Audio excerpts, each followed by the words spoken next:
quand la tristesse arrive, je sais tu es là, toujours près de moi. Bon lundi, bienvenue à votre émission La Victoire de l'amour. J'espère que vous allez bien en ce début du mois d'août, déjà le 6 août. Je sais qu'il y a beaucoup de gens qui sont revenus de vacances aujourd'hui, alors je vous souhaite un bon retour au travail.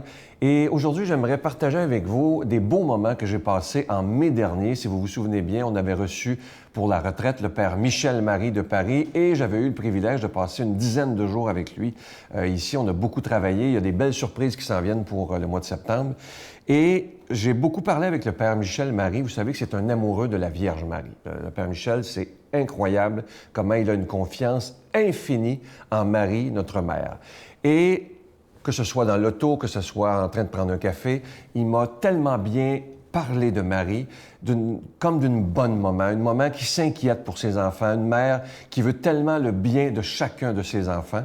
Et à force de l'écouter, j'étais tellement touché par cet amour qu'il a pour Marie, notre mère, que j'ai réalisé dernièrement, ceux qui reçoivent la lettre du mois, vous l'avez vu, les mois d'été ont été très, très difficiles au niveau des dons.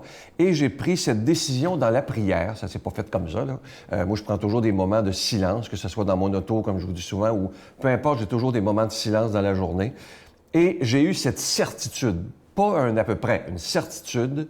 Et pour moi, ça a été toute une décision de dire à la Vierge Marie, la victoire de l'amour, là, je te la donne. C'est assez. Moi, j'ai fini le stress, de me stresser ou de m'angoisser aussi, parce que ça m'arrive, à cause que les dons ne rentrent pas. Les gens ne le savent pas, ça. Mais s'il y en a un qui ne dort pas souvent, il est devant vous présentement. Parce que si les factures ne sont pas payées, il n'y aura plus d'émission. C'est aussi simple que ça. Et c'est comme si, j'ai pas eu d'apparition, faites-vous-en pas, mais c'est lorsque j'ai pris cette décision de dire à la Vierge Marie, je te donne la victoire de l'amour. Parce que je sais que tu veux que ton fils soit connu, soit aimé. Et c'est comme lorsque j'ai pris cette décision-là, c'est comme si un poids de 5000 livres m'était enlevé de sur les épaules. C'est comme si Marie me disait, j'ai pas eu d'apparition là, mais c'est comme si j'avais ressenti qu'elle me disait, Sylvain, arrête de t'inquiéter. Je suis ta mère, je vais m'organiser avec tout ce qui touche les finances de la victoire de l'amour et les enfants, mes enfants qui écoutent, soutiendront toujours cette œuvre. Arrête de t'inquiéter. Et j'ai décidé de croire Marie, de ne plus m'inquiéter et de faire une confiance totale en sachant, parce que là, faites-moi pas dire ce que j'ai pas dit, en faisant confiance à Marie, il ne faut pas que vous pensiez que l'argent va se mettre à pousser dans les arbres. C'est pas de même que ça marche.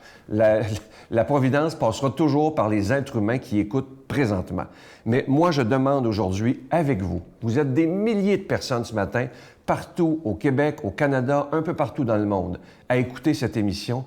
Et j'aimerais aujourd'hui, on est lundi le 6 août, qu'on puisse prendre le temps, après l'émission, de demander à Marie de prier pour la victoire de l'amour, afin que, au niveau de la providence, on ne manque jamais de rien, mais aussi qu'on fasse toujours la volonté de Dieu, afin qu'on continue, depuis 23 ans, à porter beaucoup de fruits et qu'on soit là encore dans 25 ans.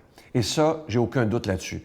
Mais je vous demande de demander à Marie de prier pour le ministère de la victoire de l'amour, parce que présentement, ce qui est magnifique, c'est l'équipe s'agrandit, on a de nouveaux collaborateurs, et moi, je vous le dis, on vous prépare de belles surprises pour l'automne, et je suis fier, je dois vous le dire, très, très fier à l'intérieur de moi, d'avoir donné la victoire de l'amour totalement à Marie, qui est notre mère de tendresse. Notre Père qui es aux cieux, que ton nom soit sanctifié, que ton règne vienne, que ta volonté soit faite sur la terre comme au ciel. Donne-nous aujourd'hui notre pain de ce jour. Pardonne-nous nos offenses comme nous pardonnons à ceux qui nous ont offensés. Ne nous laisse pas entrer en tentation, mais délivre-nous du mal, car c'est à toi qu'appartient le règne, la puissance et la gloire pour les siècles des siècles. Amen. La Victoire de l'amour vous invite à sa retraite spirituelle les 5, 6 et 7 octobre 2018 sous le thème La vraie vie avec Jésus, en compagnie de l'abbé Donald Thompson, Brigitte Bédard, Miguel Padilla, Sylvain Charon et la chanteuse de renommée internationale Giorgia Fumenti qui offrira un spectacle. Et comme invité spécial, nous avons le privilège de recevoir l'unique Marcia Pilote. À l'hôtel et suite Le Dauphin de Drummondville, réservé 514-523-4433 ou sans frais 1-888-811-92-91.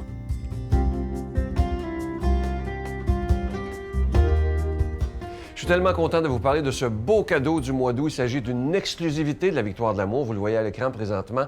Il s'agit du chapelet de Jésus Miséricorde en véritable cristal, orné de petits anges argentés. Et ce chapelet, il est déjà béni. Et comme je vous disais la semaine dernière, ce qu'il y a de particulier, c'est qu'il n'est pas fait en usine. C'est pas fait par des machines. C'est fabriqué par des religieuses de Mexico.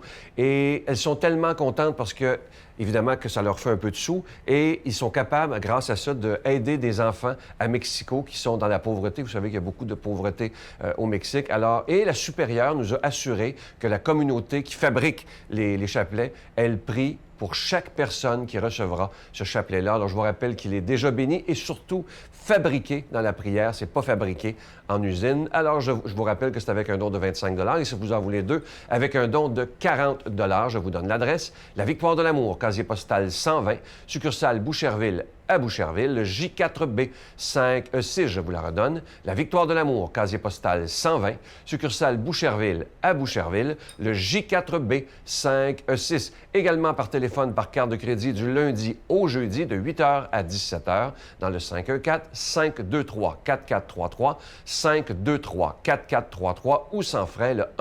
1-888-811-9291, 1-888-811-9291 et aussi sur notre site Internet, le www.lavictoiredelamour.org. Alors, je vous rappelle ce magnifique cadeau, le chapelet de Jésus Miséricorde en véritable cristal orné de petits anges argentés. Et ce chapelet, comme toujours, il est déjà béni.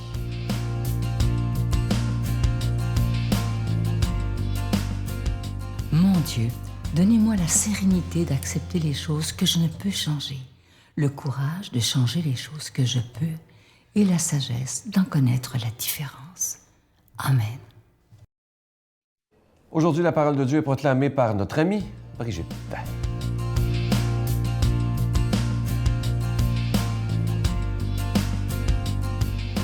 Bon matin tout le monde. On commence bien la semaine parce qu'on commence avec la transfiguration du Seigneur. C'est la fête de la transfiguration aujourd'hui. Et on a un superbe texte d'Évangile qui nous montre, juste après, dans l'Évangile, on voit de Marc, on voit qu'avant, il nous a expliqué comment suivre Jésus. Et là, on rentre dans le vif du sujet avec la transfiguration du Seigneur. Écoutez bien. 6 jours après, Jésus prend avec lui Pierre, Jacques et Jean et les amène eux seuls à l'écart sur une haute montagne. Et il fut transfiguré devant eux. Ses vêtements devinrent resplendissants d'une blancheur telle que personne sur terre ne peut obtenir une blancheur pareille. Élie leur apparut avec Moïse, et tous deux s'entretenaient avec Jésus. Pierre, alors, prend la parole et dit à Jésus, « Rabbi, il est bon que nous soyons ici. Dressons donc 3 tentes, une pour toi, une pour Moïse et une pour Élie. » De fait, Pierre ne savait que dire, tant leur frayeur était grande. Survint une nuée qui les couvrit de son ombre, et de la nuée une voix se fit entendre. « Celui-ci est mon Fils bien-aimé, écoutez-le. » Soudain, regardant tout autour, ils ne virent plus que Jésus seul avec eux. Ils descendirent de la montagne, et Jésus leur ordonna de ne raconter à personne ce qu'ils avaient vu, avant que le Fils de l'homme soit ressuscité d'entre les morts. Et ils restèrent fermement attachés à cette parole, tout en se demandant entre eux ce que voulait dire « ressuscité d'entre les morts ». Acclamons la parole de Dieu. Ce bout de l'Évangile, ce texte incroyable de la transfiguration, il m'a toujours fait rigoler. Autant c'est intense, profond, mystique, il y a quelque chose, Jésus est d'un autre monde, mais il y a quelque chose de tout à fait humain dans la réaction de Pierre. Et puis Marc prend bien soin de nous noter qu'il vient de dire n'importe quoi, là. Il est tellement ébloui, il n'en revient pas de la vision qu'il vient d'avoir, qu'il se dit, oh, il est bon que nous soyons ici, on va dresser des tentes. Puis là, Marc dit, il savait que dire, en voulant dire, il a dit n'importe quoi parce qu'il était sous le coup, il était totalement bouleversé. Mais c'est parce qu'on vient de voir que Jésus appartient à un autre monde totalement. C'est ça qu'ils viennent de voir, les disciples, les 3 disciples. Ils parlent, là, avec Moïse et Élie, qui sont morts depuis des milliers d'années. Puis Jésus est hors du temps, hors de ce monde. Puis Moïse et Élie sont vivants. C'est le Dieu des vivants. Ils parlent, ils conversent. Alors, et ils sont tellement éberlués par ce qu'ils voient que dès que Pierre dit « Il est bon que nous soyons ici, on va dresser des tentes », tout de suite, la vision arrête, il y a une nuée, puis il y a juste la parole, il y a Dieu, le Père, qui s'adresse aux disciples, quasiment pour leur dire « taisez-vous donc, puis écoutez, ceci est mon Fils bien-aimé, écoutez sa parole. » En voulant dire « tais-toi, là, puis écoute-le. » C'est comme ça qu'il faut suivre Jésus. Se taire et écouter sa parole. Que la vision, c'est merveilleux, hein? Mais c'est pas ça le plus important.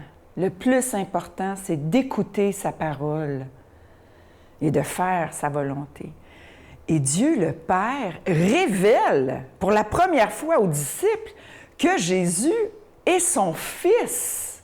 C'est gros, là. Je ne sais pas si vous pouvez vous imaginer qu'ils vont redescendre de cette expérience mystique, surnaturelle, totalement transformée.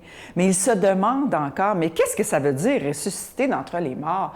Parce que cette transfiguration, c'est un aperçu du mystère de Dieu en la personne de Jésus.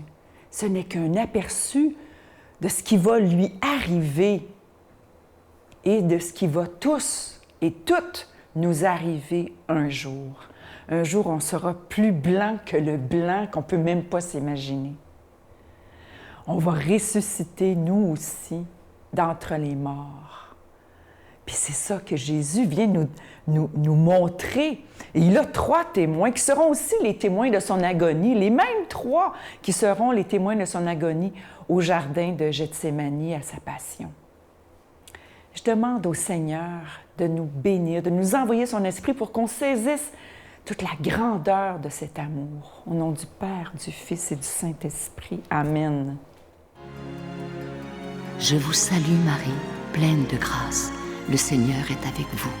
Vous êtes bénie entre toutes les femmes, et Jésus, le fruit de vos entrailles, est béni. Sainte Marie, Mère de Dieu, priez pour nous pauvres pécheurs, maintenant et à l'heure de notre mort. Amen.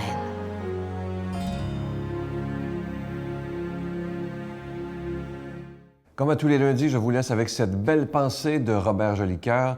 Et vous allez voir, il avait tellement raison quand il dit ceci. Il disait, « Pour attirer plus de monde dans nos églises, les prêtres devraient s'adresser plus au cœur et moins à la tête. » Et ça, c'est tellement vrai. Robert avait le don de s'adresser au cœur des gens pour mettre ensuite la tête en action, pour être capable de bouger pour l'Évangile.